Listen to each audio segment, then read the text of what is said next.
Hey everyone, Irit Eizips here for CSM Practice. One of the topics that are frequently talked about is, you have an existing customer. Should you have a customer success manager and a salesperson to own the renewals and the upsells? If you do, what are the situations you should have them in? And then once that is the situation, how should the customer success manager work with the sales team in the most brilliant of ways? So I don't have the answers to all of these questions necessarily, but I do have the one and only Jared Orr to kind of share from his experience in working with account executives on existing accounts. So Jared, thank you so much for joining us and sharing your experience around this topic. Thanks, Irit. Great to be here. Awesome. All right. So let's get started. Let's just give a little bit of a background. How long have you been a customer success manager? I got my first CSM job summer of 2018. And I have not looked back since. So coming up on 5 years this upcoming summer. Wow, that's awesome. Okay, so in this few years that you've been a customer success manager, there's a lot of experience. How many times have you gotten an account executive or an account manager to actually sort of co-manage this account with you? Well, my current company is the fourth job I've had as a customer success professional. So I would say 3 out of the 4, I co-managed it with an account executive or had some sort of AE influence during the relationship. I'm happy to talk about that in more detail, but yeah, 3 out of the 4 companies I've worked at. Okay, so there's multiple interactions that we can have with an account executive or account manager throughout the customer's life cycle. So let's break it down to the core phases of a customer journey. The first phase, the sales has been completed, and you're being handed off the account to now manage it yourself. Tell me about that process, and how do you typically work with account executives or with the sales team in that capacity that you notice the good, the bad, and the everything in the wishful thinking? Good, the bad, and the ugly. Yeah. I've seen it all. I'm confident. I've only been here 5 years, but I'm confident to say I've seen almost every scenario possible, the good, the bad, and the ugly. With every job that I've had, I've tried to have a meeting with the sales rep or the onboarding and sales rep before my initial customer meeting, just to get an idea of what the customer is like, if they're high risk, what their needs are, what their goals are. And that's imperative because as customer success professionals, we're people experts. And that doesn't just translate to our customers, it translates to everyone else in our organization, especially the sales team and onboarding teams. We need to have a good relationship with them in order to have a good relationship with our customers and to have that customer success mindset for the organization. Can you give me an example of where you might have been pulled in actually during the sales cycle, even before the deal was closed? Yes. Again, going back to my first job as a customer success manager, if your first CSM job is a social media marketing company, you're being baptized by fire. I can just tell you that much. There's a lot that goes into it. But yeah, no, we had a very large customer that was being onboarded. Our clients were mainly automotive dealerships. And so this client had a lot of different automotive dealerships. They were being brought on for each dealership was getting different products. And I was brought on essentially just to listen in. So I know exactly kind of what their needs were. And I chimed in a little bit here and there saying, hey, I'm your CSM. I'm going to be working with you, but I'm just here to make sure that the transition is smooth. So I haven't really had a lot of experience like that before with smaller clients, but with more enterprise level, I sometimes am roped in just to see what's going on. What did that do for the deal? Did that give any comfort to the customer? And I don't want to put words in your mouth, but what did it do for you? Would you recommend doing that going forward? I think it is helpful in some cases, just depending on either the size of the customer or really their needs. Sometimes it is helpful for the customer to not just be tossed to someone else immediately after they're done with their sales or onboarding rep. Sometimes it's helpful for them to at least know who I am, know my face, know my voice, so that when we have that initial call, it's not some stranger, it's some guy that they've actually worked with here and there throughout their process, the sales cycle. So the next step after you listen in during the sales cycle and kind of like understanding the client's needs, the deal is closed. Tell me about the good, bad, and an ugly in sales handoff experiences that you've had over the years. Well, I'm sure very many CSMs have this story of a client that just is not a good fit for the company. That's happened to me many times. And I would say in those situations where they're just not a good fit, talk to the sales rep. Before going to your manager, before going to their manager, talk to the sales rep first and, hey, listen, they have these issues that I think weren't resolved first. Can you and I talk about this? And if it continues to get bad, usually what I've done is I said, I'd like to loop in my manager and possibly your manager just to to talk this over so that we can better serve this client. To me, that's really helped me maintain a good relationship with the sales reps and not going behind their back and talking smack about them, but just talking with them and looping in people when it's necessary. That's great advice. Good fit customers, usually after a couple months, I'll tell the sales rep, hey, I'm having a good relationship with them. They're doing really good. They've shown interest in these other products. So something to keep in mind. Because again, as a CSM, I have had jobs where like I can initiate the upsell and the cross-sell and get compensated for it. But sometimes it's good to like bring the sales rep in so that you can, again, have a good relationship with them. They can be that trust and they can give you more clients to do that with. Let's dig a little bit more in. When you just get a new account after a sales process, you mentioned that, sometimes you reach out to the salesperson and ask them about their challenges, why did they purchase, etc. Do you feel like this should be the responsibility of the CSM to reach out to the salesperson once they get the account? Mm-hmm. Or should that be a salesperson's responsibility?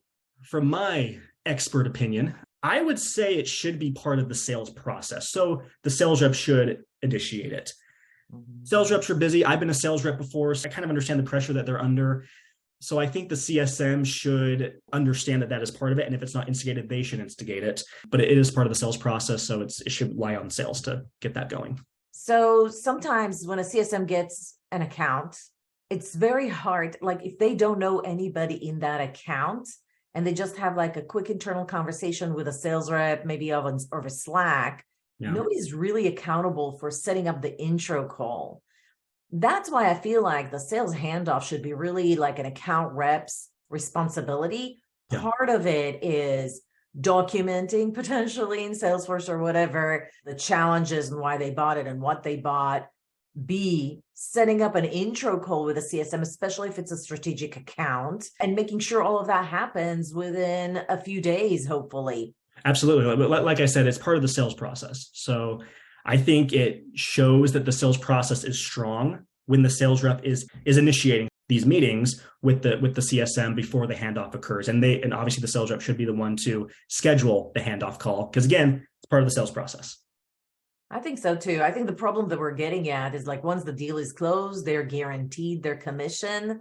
Yep. And so in other words, I think that companies should really think about when is the commission milestone.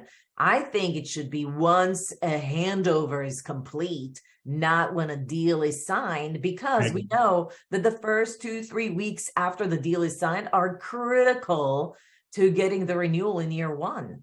I can't speak to the companies I worked at, but I do know there are companies that don't give the commission until 30 to 90 days after the customer has been handed off and onboarded. Yeah, so we're starting to seeing some of these changes, but I still feel that fundamentally companies still feel like, all right, the sales process is over when the deal is signed. I think that like you said, more and more companies should really consider it. What is part of the sales process? Okay, so we're done with the sales process. We did the handover. Once the customer is done with implementation, what other interactions did you have with an account manager? How do you co-manage an account with the sales team? Well, again, that really depends a lot on the internal processes of the company. Some of the places I've worked at, once I get the account, it's mine. And I handle the renewals, I handle the upsells, everything. Sales reps aren't really involved too much after that. But other companies I've worked at, we have a team that handles just renewals. So when it's time for renewal, they're not really sales reps. They're not part of the like SDR AE team, but they're people that I loop in when it's time for a renewal or time for an upsell. So again, it really depends. I mean, customer success, as it grows, as it matures, I think we'll see some more consistent processes in place when it comes to these kind of things. But right now, depending on the internal processes, depending on the product itself, it's very different, at least from my experience. No, absolutely. So I want to dig into that experience, that one company that you worked with, and they actually had renewal managers. So it wasn't a full-blown account manager or whatever. It's an actual renewal manager. Tell me, what was the responsibility of the renewal manager, and when did they pull you in to help in the renewal process? Yeah, definitely. So my previous company, we had an account management team. So they weren't AEs, they were account managers, and they were renewals and upsell guys, basically. When I had a client that was 30 days out, I would loop them in and they would pretty much do the whole renewal conversation. I'd be involved, but they would be the ones managing that conversation. Same thing with upsells. If I was ever looped in, it would usually be the client looping me in, like saying, hey, Jared, I'm talking with so-and-so about the renewal. I'm talking with them about this upsell. I have some questions about it. Can you join a call, or can you just answer some of these questions? So it was really the client that would loop me in that regard. I don't recall ever being looped in by the AM, like them saying, hey, I need you for this. How did the renewal process got kicked off? Was it like call to action in the CRM system that told the account manager that they need to start that process? And then in that case, would they sort of like talk to you first to get the lay of the land of like the account situation before they reached out to the customer? Mm-hmm. We didn't have the automated process in place. So I would just be managing them saying, oh, we're 30 days out. Okay, time to loop in the AM. So I would have, kind of like with sales, have that initial call and then loop them in with our client calls to initiate the renewal conversation. Okay, so it was the responsibility of the CSM to instigate the renewal process, loop that account manager or renewal manager in, tell them about what's going on, what needs to be renewed. If the customer told you about any kind of upsell opportunities that they could potentially attach to the renewal. And then after that, what would the renewal manager do? They would create the contract, send it to the customer. Mm-hmm. Yeah, they would create the contract, send it to the customer, answer any last minute questions, and get it signed. So it sounds like this would be a perfect model when you're not really expecting any issues. It's a fairly straightforward type of thing. There's not a lot of like products and things that it's a relatively straightforward renewal process. It's just time consuming. It's manual to recreate the SOW and do the follow-up. So you're better off sort of like outsourcing it to another team. Yeah. And these renewal managers at this previous company, it was an IT company. So a lot that went into it. And these were people that were pretty well versed in IT. So they could handle maybe escalated clients or hard questions or negotiations, things that the CSMs like we could do, but we had so much other things to do with our clients that it was nice to have another team to kind of handle all of that for us. Handle all of that. Okay. What about non-renewal times throughout the year, from the renewal moment until that moment that you started the renewal process? By the way, I'm kind of shocked you said it was 30 days out. My recommendation is to start way earlier. Our recent study showed that even 90 days sometimes is not enough, because if there's a technical issue that is severe, it takes about 90 days to fix it. So now you're getting into late renewals. So if it's large, complex accounts, we actually recommend starting at 120 days before the renewal date. But that's why I asked if it's like super simple and you're expecting most of the accounts to renew, then I guess 30 days is just like mechanical thing. Anyways, that's a different video. I wanted to ask you, what happens throughout the year between the moment that the account renews or finished onboarding to the moment where you start the renewal process? What if there's some potential upsell opportunities? What happens then? How do you work with your sales rep or account manager? Yeah, absolutely. I have worked with sales AEs and also AMs, like kind of like different roles, but similar when it comes to upsell. When that happens, I mean, I'm usually one that initiates the upsell conversation, depending on the client needs, depending on the products that we have. And if they are interested, I said, awesome.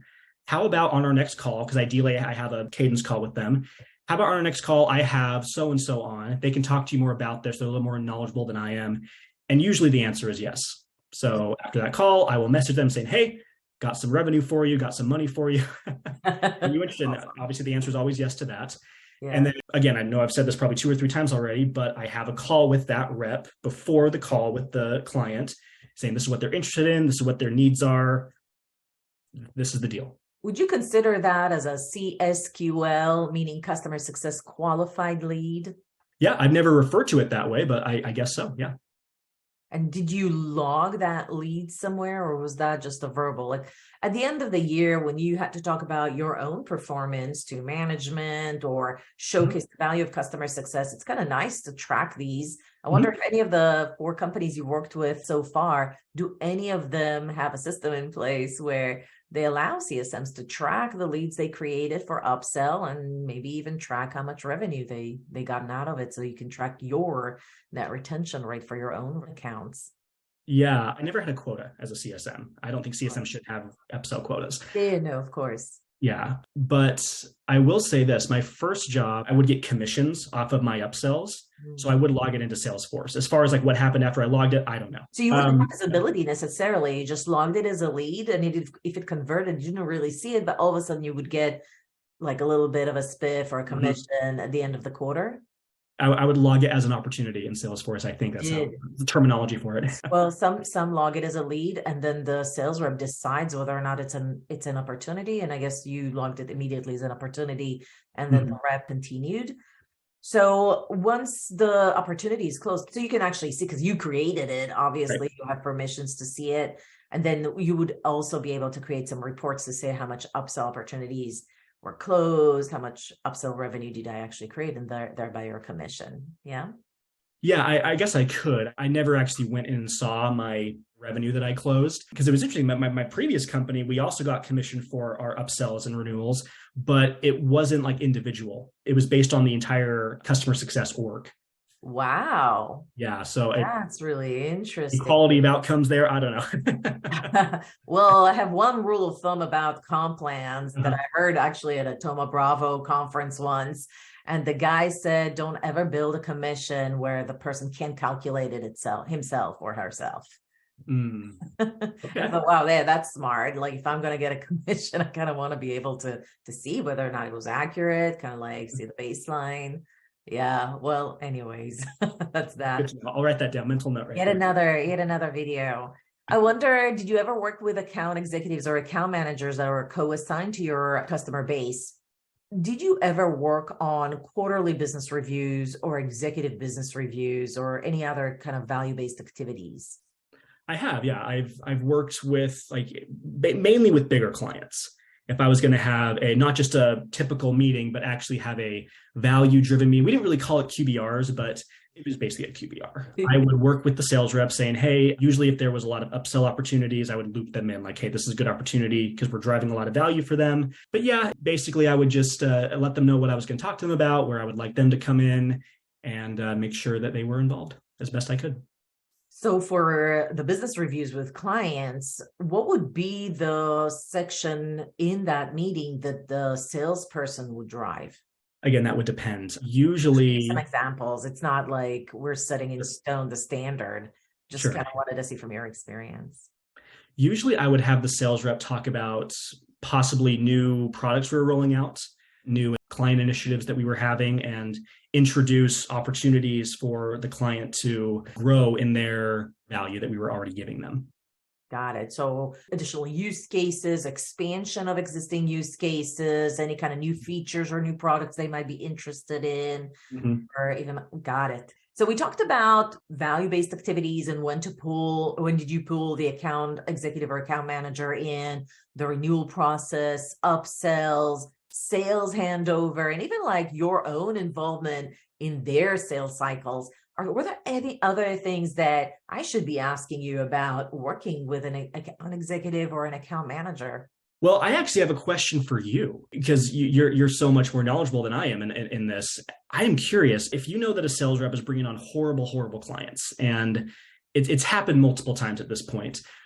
I'm not saying like, would you say this guy needs to be fired, but how would you approach that with your manager and possibly even their manager? I always believe that any challenge, so this would be true for any challenge. I think a data-driven approach always surfaces up the truth in the most non-equivocal way. So if you could show in a data, not like pinpoint, but I would have created probably a spreadsheet of all of my business accounts with all the challenges that they had. And then in the attributes columns, I would say, okay, customer name, sales rep, CSM name. If I'm the director, I would do it for all of my CSM so that it doesn't look like I'm trying to pinpoint it to a specific sales rep. But then when I analyze the data, we could see that the majority is related to that sales rep. So that's how I would actually create a big spreadsheet, show all the data, and then show what are my top sales reps, what are my top regions, what are my top reasons for having challenges, or is it small account or large account, like show all sorts of trends. Yeah. But it would highlight that there's some reps that are doing better than others, and then we'll talk about each one of the issues And then what their manager might find is that, oh, he might need a training, or we might need to change our own processes to what qualifies a customer. But it should be sort of like a strategic, I think it's beyond like, okay, this sales rep is not good. It could be our sales training are not good. Our qualification process is not good. Something in our marketing causes these customers to even be in our pipeline. So there's like a ton of things that they can fix at the strategic level, even without firing that guy.